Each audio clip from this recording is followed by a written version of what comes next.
8h30 sur Al-Oula, bonsoir et bienvenue dans ce premier rendez-vous d'information de la soirée. Voici le sommaire. Gestion durable de l'eau, une urgence planétaire à l'ordre du jour du Congrès mondial de l'eau. La 19e édition s'est ouverte aujourd'hui à Marrakech. À l'agenda de ce rassemblement, financement et technologie propre en faveur de la durabilité de la ressource. Le leadership du Maroc en la matière, c'est riche en modèles. Pilier de l'irrigation des cultures, une pluviométrie régulière profite depuis quelques semaines aux exploitations agricoles du bassin du Loukous. Pour la filière oléicole, l'impact des récentes pluies se fait sentir sur le calibre du fruit et sa teneur en huile.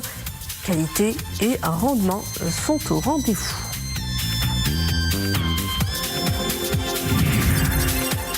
Du 7e art également au menu de ce journal, les coups de projecteur sur le film Serrat, un road trip mystique dans le désert marocain, signé par le cinéaste franco-espagnol Oliver Lax. Prix du jury au Festival de Cannes, le film a été projeté hier à Marrakech. Une aventure cinématographique qui ne laisse pas de marbre. Bonsoir, première escale de ce journal Marrakech où s'est ouvert aujourd'hui le Congrès mondial de l'eau. Une 19e édition placée sous le haut patronage de Sa Majesté le Roi avec deux mots d'ordre, innovation et adaptation. Deux leviers décisifs qui s'imposent pour relever le défi de la gestion de cette ressource qui se fait rare et précieuse. C'est un sujet de nos envoyés à Marrakech, Abdelmajid El-Hallaoui, Amine Cherkaoui, sur le récit d'Iman Abou. Innover et s'adapter à un monde qui change. Des priorités qui guident les travaux de cette 19e édition. Ici, experts, praticiens, chercheurs, décideurs politiques, société civile et secteur privé explorent les solutions et approches adaptatives pour les ressources en eau. Une denrée qui se raréfie à vue d'œil. L'un des axes majeurs, en fait, c'est de parler d'innovation. C'est la raison pour laquelle nous avons eu l'occasion de présenter ce qui a été fait au Maroc en la matière, à travers le dessalement d'eau grâce à l'énergie renouvelable et qui nous a permis d'avoir les prix les plus bas au monde, à travers également l'autoroute de l'eau qui a permis de transférer plus de 900 millions de mètres cubes et qui a permis à 9 millions d'habitants d'avoir de l'eau de manière régulière. À travers tout ce qui se fait en matière de gouvernance avec une planification à long terme à l'horizon 2050 à travers les différentes agences de bassin et en même temps tout ce qui est fait aussi en matière de préservation de l'eau à travers les contrats de nappe qui nous permet d'avoir une gestion intégrée de l'eau. Les défis sont complexes, gouvernance, sécurité, durabilité. Mais le Maroc y fait face. Grâce à une vision royale anticipative et agissante. L'expertise du royaume en matière de gestion des ressources en eau est citée en exemple, un cas d'école. Le Maroc est très en avance dans le domaine de l'eau, qu'il s'agisse ce qu'on appelle les eaux non conventionnelles, gérer l'eau souterraine et aujourd'hui le dessalement, le recyclage des eaux usées, que ce soit, je l'ai dit, à Dakhla, que ce soit à Tanger, que ce soit à Ouarzazate, que ce soit à Rabat, vous démontrez toutes les capacités du Maroc dans les technologies nouvelles. C'est pour ça que nous avons décidé de créer en commun avec le gouvernement marocain un centre international qui sera basé au Maroc, qui montrera non seulement l'excellence marocaine, mais qui permettra d'échanger sur l'ensemble de ces connaissances, de ces capacités. Ce conclave sera couronné par la déclaration de Marrakech, un appel collectif réunissant décideurs, scientifiques et praticiens pour renforcer le lien entre science, politique et action. Seul objectif en ligne de mire, accélérer la mobilisation mondiale pour la préservation de l'or bleu. Une ressource qui se raréfie. Heureusement, la pluie a tout de même signé un retour. Hier, les précipitations étaient abondantes. Il est tombé ces dernières 24 heures 77 mm à Kenitra. C'est la maximale. 37 mm relevés à Tanger, 22 du côté de Tanger-Port et de Rabat-Salé, puis 20 à Meknes, 19 mm enregistrés à Ifrane, 17 à Fès, 12 à l'Arrache. Enfin, comptez 10 mm pour Chefchaouen, Ben Slimane et Beni Mellal.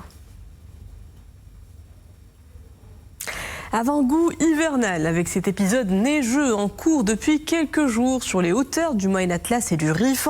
Des chutes de neige à partir de 1700 mètres d'altitude sont attendues mercredi. Il tombera entre 20 et 30 cm de neige dans les provinces d'Ifrane, Boulman, Sfro et Midelt. et entre 5 à 10 cm à Chefchaouen, El Housseima, Gersif, Taourirt, Figig, Taza, Khnifra, Azilal, également du côté de Bnimlal. Attention au vent, il soufflera fort sur les provinces de Midelt, Jrada, Figig, Nador, Drewish et Boulman. Des rafales oscillant entre 70 et 85 km/h. L'épisode pluvieux arrose depuis quelques jours les 2/3 du royaume. Dans la région du Loukous, ces apports hydriques ont immédiatement rejailli sur l'activité agricole du bassin, particulièrement sur la filière oléicole. Sol revigoré, reprise végétative des oliviers, les producteurs se réjouissent d'une qualité de récolte nettement supérieure.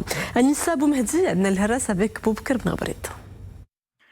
L'oléiculture, un secteur agricole important. La récolte s'annonce prometteuse cette année. Dans le périmètre du Loukous, la production est en forte hausse cette saison. Cette année, la production est exceptionnelle. Les dernières pluies ont fortement contribué à l'amélioration du rendement. Les prix sont très abordables, 46 dirhams le litre cette année, alors que l'année dernière, elle valait entre 110 et 120 dirhams. Les dernières pluies ont donné plus de volume aux fruits. Les plantations avaient souffert de la chaleur et du stress hydrique. Heureusement, les dernières précipitations sont arrivées à temps. Les conditions météo actuelles ont sans aucun doute influencé sur le prix de l'huile d'olive. Cette année, le prix des olives varie entre 6 et 7 dirhams le kilo. Pour ce qui est du rendement, il est aujourd'hui de 15 à 18 litres la tonne. L'olive ne dépassera pas donc les 5 dirhams le kilo, une évolution bénéfique aussi bien pour les agriculteurs que pour les consommateurs. Le prix du kilo l'année dernière était fixé à 13-14 dirhams. Cette saison, le prix varie entre 6 et 6 dirhams et demi le kilo. Cela a des retombées sur les prix de l'huile qui ne dépassera guère les 45 dirhams le litre. La récolte oléicole 2025 pourrait atteindre le double de celle enregistrée l'année dernière. Les projections tablent sur une production de 2 millions de tonnes d'olives contre moins de 900 000 tonnes l'an dernier, selon le ministère de l'Agriculture. Dans le monde, certains pays d'Asie sont sous l'eau. Le Sri Lanka et l'Indonésie sont frappés de plein fouet par des inondations meurtrières. Bilan provisoire, 1000 morts et plusieurs centaines de disparus. Les pluies torrentielles ont débordé vers la Thaïlande et la Malaisie. Des opérations de secours de grande envergure se poursuivent donc dans ces zones très touchées où de nombreuses routes restent impraticables en raison de la boue et des débris. Après près de 4 ans de combat, toujours pas d'horizon de fin pour le conflit russo-ukrainien. L'armée russe accélère ses avancées sur le terrain, plus de 700 km² occupés en le seul mois de novembre, soit la plus grosse progression de Moscou depuis un an. La ligne de front reste très mobile au moment où la diplomatie bat son plein avec la publication mi-novembre d'un plan américain de règlement du conflit. L'émissaire américain Steve Witkoff est attendu demain à Moscou pour évoquer ce plan américain avec les responsables russes. Dans le reste de l'actualité, ce communiqué du ministère de l'Intérieur annonçant que l'opération de dépôt des demandes d'inscription en vue de la révision annuelle des listes électorales générales pour l'année 2026 est ouverte jusqu'au 31 décembre 2025. Le ministre appelle les citoyens et citoyennes non inscrits répondant aux conditions exigées par la loi et âgés d'au moins 18 ans ou devant atteindre cet âge le 31 mars 2026 à déposer leur demande. Les citoyens et citoyennes concernés peuvent déposer leur demande auprès des autorités administratives locales dont relève leur lieu de résidence ou directement via le site www.listeelectorale.ima. Ceux qui sont déjà inscrits sur les listes électorales peuvent vérifier leurs données personnelles contenues dans ces listes auprès des autorités locales dont relève leur nouveau lieu de résidence ou en envoyant un SMS au numéro gratuit 2727. Zoom à présent sur cette affiche fulgurante du EFI FM. Serrat est le 4e long métrage du cinéaste franco-espagnol Oliver Lax. Prix du jury au Festival de Cannes, le film est projeté à Marrakech. Un road movie tourné dans les profondeurs du désert marocain. Nommé aux Oscars, le film explore l'immensité brûlante d'un miroir de sable dans un périple contemplatif et spirituel. Sans en dire trop sur l'intrigue, je vous laisse avec cet entretien réalisé par nos envoyés spéciaux à Marrakech, Nedal Bouhmala, Iman Slaoui, Amina Mouri, Asma Tazi et le récit de Zakaria Mokinbillah. Comprendre que cette image, ça ne va pas être cette image. Donc c'est très important que vous compreniez ça pour qu'on réussisse. Serrat, un film rêveur, méditatif et imprégné d'une dimension spirituelle.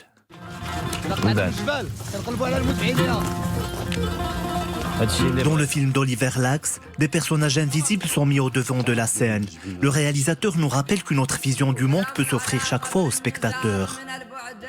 Son cinéma va au fond des choses. La voix du désert, un cri qui revient avec insistance chez un père exténué par la recherche de sa fille, disparue après une rave partie dans les montagnes du sud du Maroc. Serrat est un voyage humain expressif, une œuvre pleine d'émotions où le réalisateur espagnol cherche à transmettre un langage particulier, tout en explorant les paysages et les routes du désert.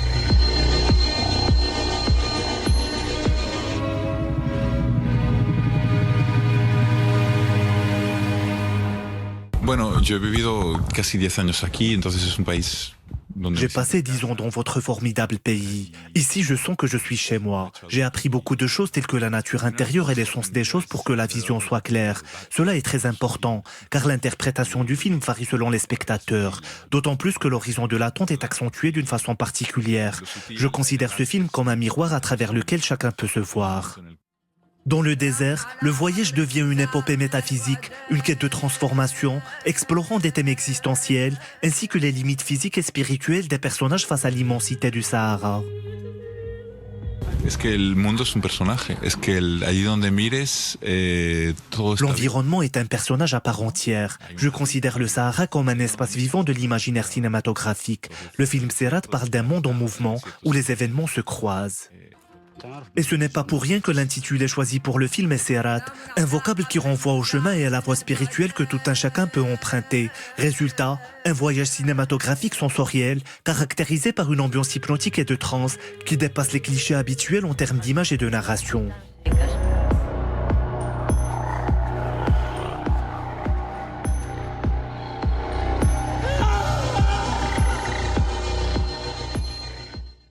Un film à voir en salle obscure à partir de ce 10 décembre. Et comme tous les ans, la première star du festival, c'est bien Marrakech. La cité ocre fait corps avec son rendez-vous emblématique du cinéma mondial. Pendant les 9 jours du festival, la ville respire sous les lumières du cinéma. Ses rues s'illuminent de banderoles et d'affiches révélant le programme des projections. On vous emmène en coulisses de cette épopée marrakchi du 7e art avec Jinan Chrat, Mohamed Hassan Mskour, Asma Tazi, Hanan Chmrah, Youssef Chergui et le récit de Maria Ouad.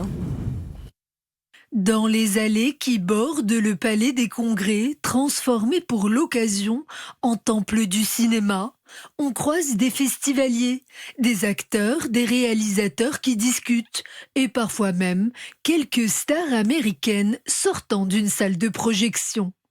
On devine les badges qui brillent, les appareils photo qui crépitent et le tapis rouge qui s'anime comme un vieux film de Frank Capra. Ici, non loin du Palais des Congrès, il y a une ambiance incroyable. Il y a beaucoup de gens qui se promènent, qui prennent des photos, qui sortent d'une masterclass. D'ailleurs, il suffit d'un simple ticket ou d'un badge pour pouvoir voir des films en avant-première. Partout dans la ville ocre, l'air semble chargé de scénarios en devenir. Les cafés bruissent de conversations passionnées. On défend un film, un plan, et les langues et les humeurs se mêlent, comme un montage alterné où chaque voix rajoute une nuance à la ville. Les Marrakchis aiment le cinéma. Et tout ce qui brille d'ailleurs. Du coup, lorsqu'un tel événement international se déroule dans leur ville, ils sont toujours présents et s'y intéressent beaucoup. Ils viennent voir le tapis rouge et se baladent jusqu'à tard le soir, aux alentours du Palais des Congrès. Marrakech brasse beaucoup de monde en ce moment, aussi bien des Marocains que des étrangers de passage, qui veulent découvrir la ville durant le festival. Ce qu'il y a de sympa, c'est que dans les rues, dans les cafés, tout le monde parle de cinéma, des stars qui sont présentes, et ça crée une énergie vraiment très agréable. Et à la tombée de la nuit, l'effervescence redouble. Le Palais des Congrès s'illumine et la ville se mue en véritable plateau de cinéma à ciel ouvert. Et on termine par un mot de football. L'équipe nationale féminine de futsal s'est inclinée en quart de finale de la Coupe du Monde de la discipline face à l'Espagne par 6-1. L'unique but des Lionnes de l'Atlas a été l'œuvre de Nadia El-Ftah à la 13e minute. Le 11 national féminin quitte ainsi l'aventure philippine, signant l'épilogue d'un parcours honorable face à des équipes de référence sur les scènes européennes et mondiales. Voilà tout pour ce journal. Merci à vous de l'avoir suivi. Le retour de l'info, c'est à 20h30. Excellente suite des programmes à tous sur Al-Oula.